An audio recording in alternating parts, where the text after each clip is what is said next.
Why is Trotsky and Trotskyism seem to be so hated among communist organizations? The analysis of this phenomena and many debates surrounding it are both very prevalent in real life communist parties and other circles. I mean, if you've been a part of any such organization, it feels like accusations of Trotskyism seem to fly across the room anytime there's an update to the party program or there's a new statement being written. But such discussions rarely carry over to the online sphere, or that is what seems to be on the surface. To preface this video, I will come forward and tell you now that I'm not objective in this matter, and that no one is legitimately objective in this matter at all, or any other divisive issue that exists within human society. Human bias and the lack of objectivity it brings to any discussion is an unfortunate reality. So I will reveal myself as a certified Trotsky hater, I guess, and I will ask you to consume this video critically, knowing my bias, whether you agree with me or not. And I will also ask you to keep in mind your inherent biases on this topic as well. To fully understand Trotskyism, I think we need to separate it into two different categories, which I will name the ideology of Trotsky and modern Trotskyism. This distinction is necessary, in my opinion, because Trotskyism has wandered away so much from the ideology of Trotsky after his death that it's impossible to talk about both in the same breath. So if you want a quick preview of the video now, I will first talk about the ideology of Trotsky and his worldview when it comes to the effective implementation of socialism, compared mostly to Stalin, and then the development of modern Trotskyism. And then I will end with why Trotskyism is so prevalent, especially online. So the main ideological difference between Stalin and Trotsky was the implementation of socialism in the Soviet Union, which is another debate in itself that endures to this day, with its own minutiae and justification based on theory. I will summarize and somewhat oversimplify both positions as it is relevant to this video.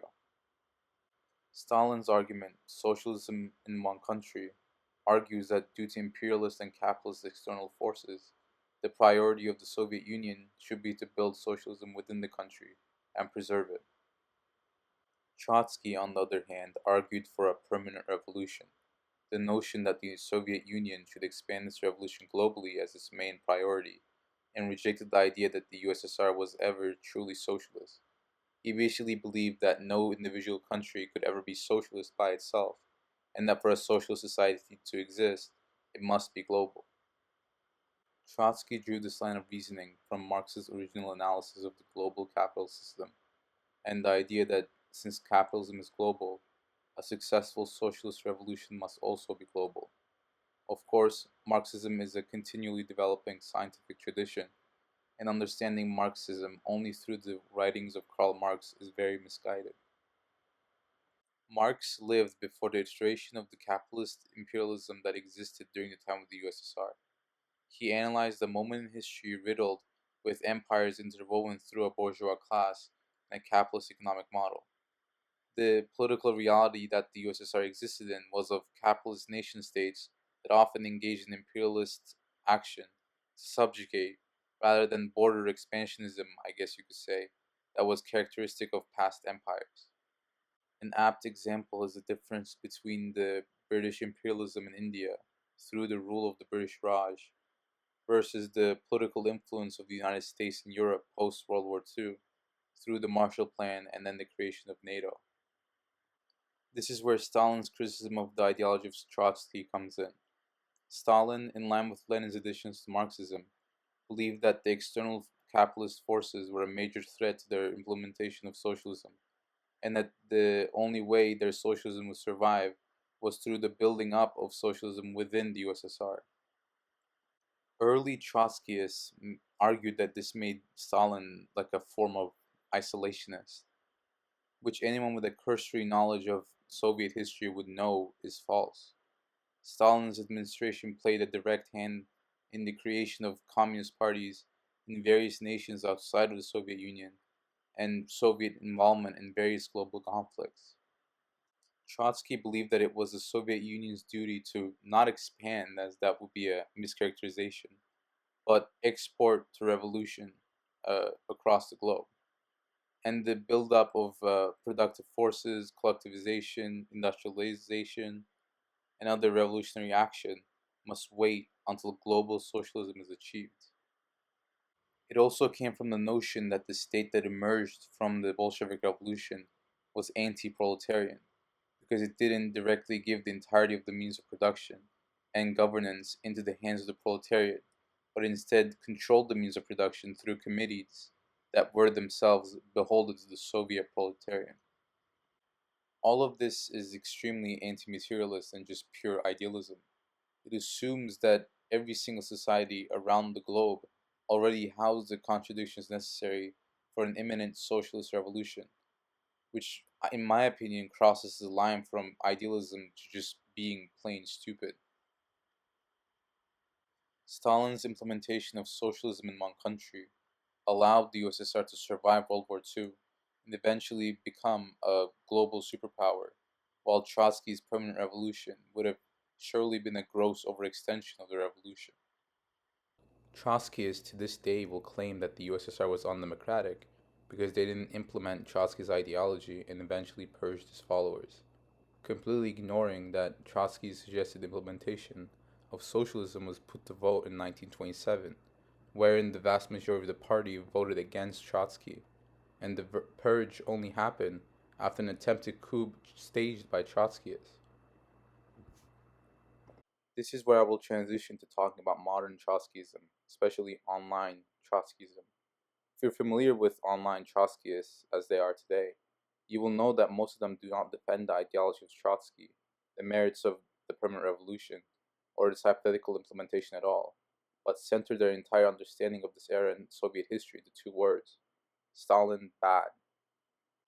I highly doubt any of them even know what permanent revolution is, or have read any work from Trotsky himself.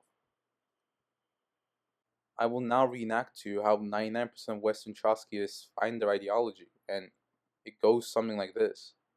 Hey, this socialism thing sounds really good, but my history teacher told me that Stalin was big bad and killed 100 billion people with his extremely oversized spoon, and that existing socialist countries are also really bad.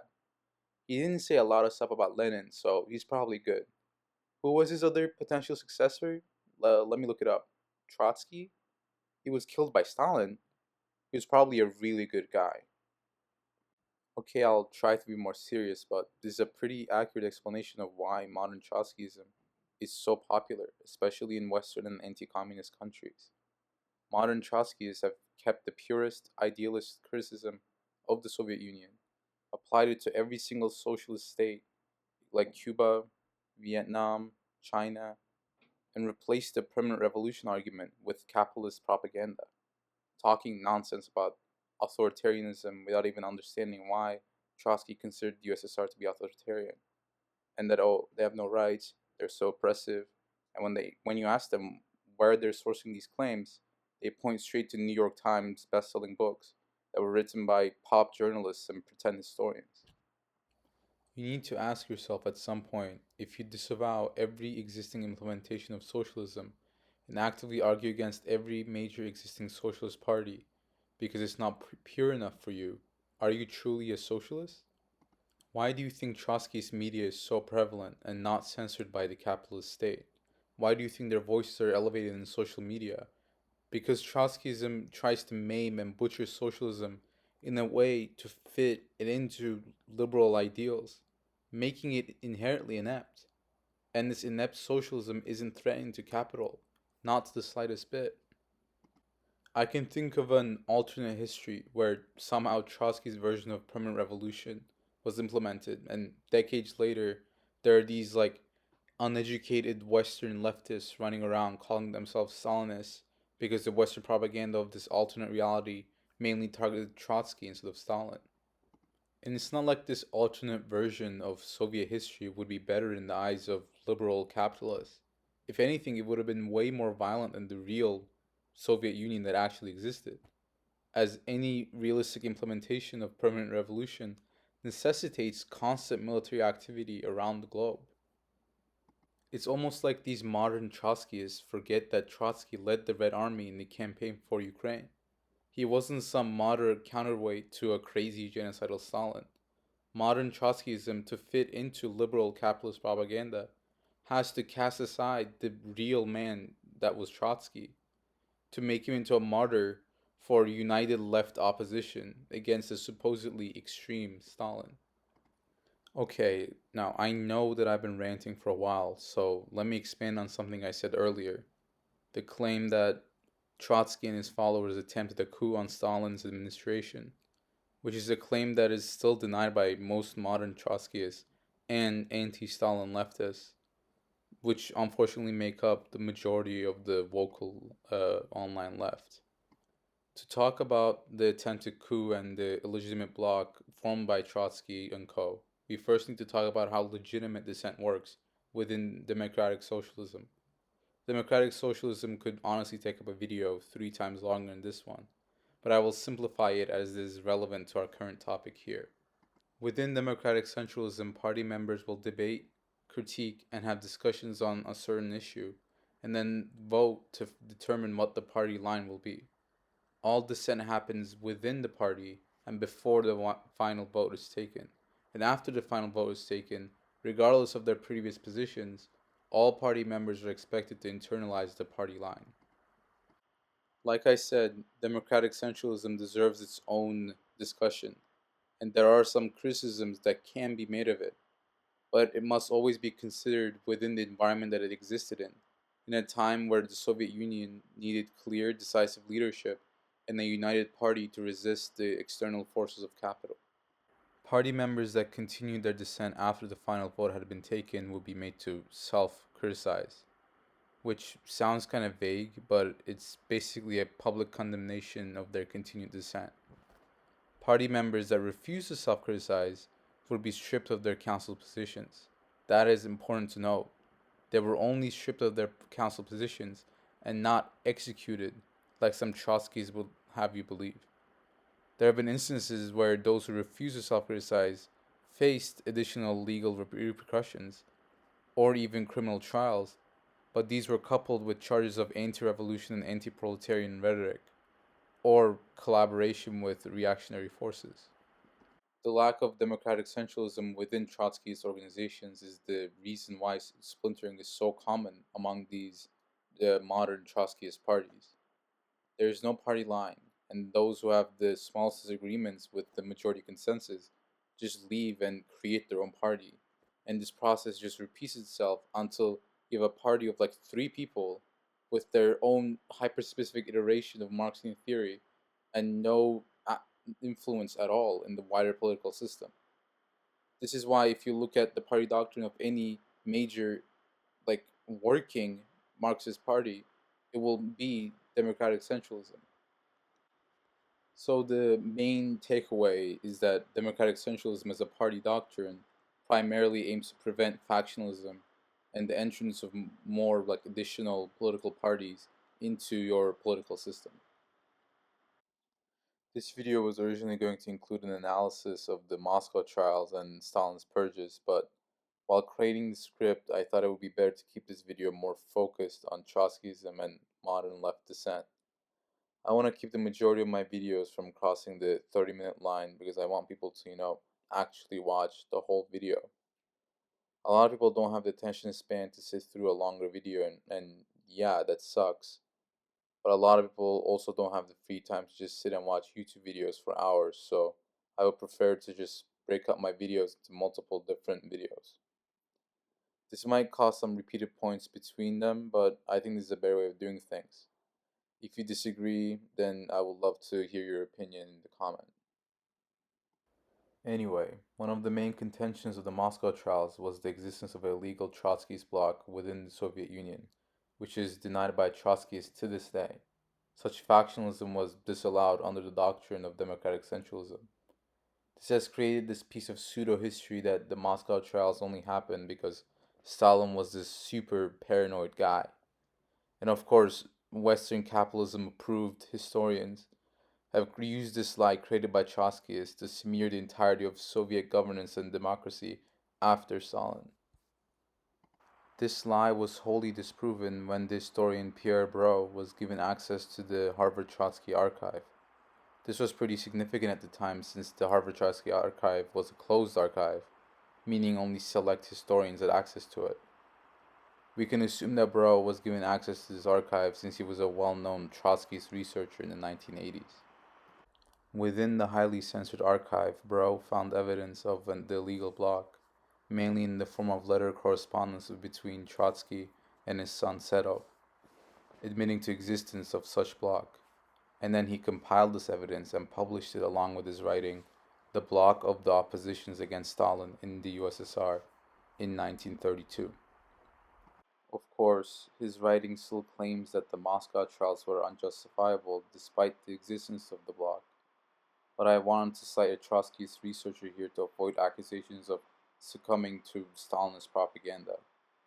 His research was mostly ignored by the larger community of historians, obviously, as this would put a stop to imperialist propaganda about Stalin's paranoia and incompetence. Such lies aren't just propagated by historians and hack bibliographers, but also, especially nowadays, internet personalities. Just look at the supposed leftist content creators such as Vosh and his orbiters, or basically any other member of RedTube, whatever that means. You dare and try to correct them on actual Soviet history, and they will immediately label you a tankie. What does tankie even mean? If you support Cuba, you're a tankie. If you support China, you're a tankie. If you support Vietnam, you're a tankie. If you're against the American Empire, you're a tankie. And if you have a different interpretation of the history of the Soviet Union, you're even worse. You're a red fascist. You can easily see the influence of Trotskyism within the modern left, but what you can't see is Trotsky himself.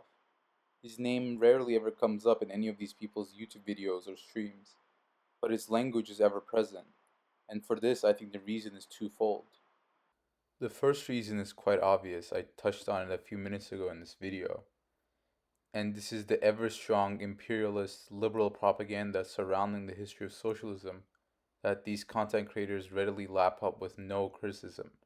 So much so that anyone that wasn't indoctrinated into this way of thinking is labeled as even worse than fascist in some instances. This is just propaganda started in the Cold War that endures to this day, kept alive by these supposed leftists.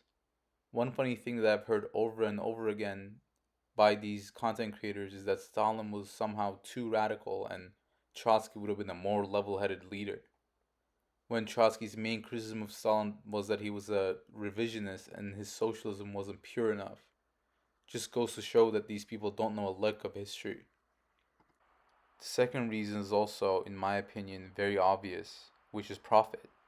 This form of milquetoast Trotskyite socialism marketed by online leftist spaces garners a lot of support from the American social media sphere, who has also accepted the same Western liberal lies that breadtube content creators proliferate.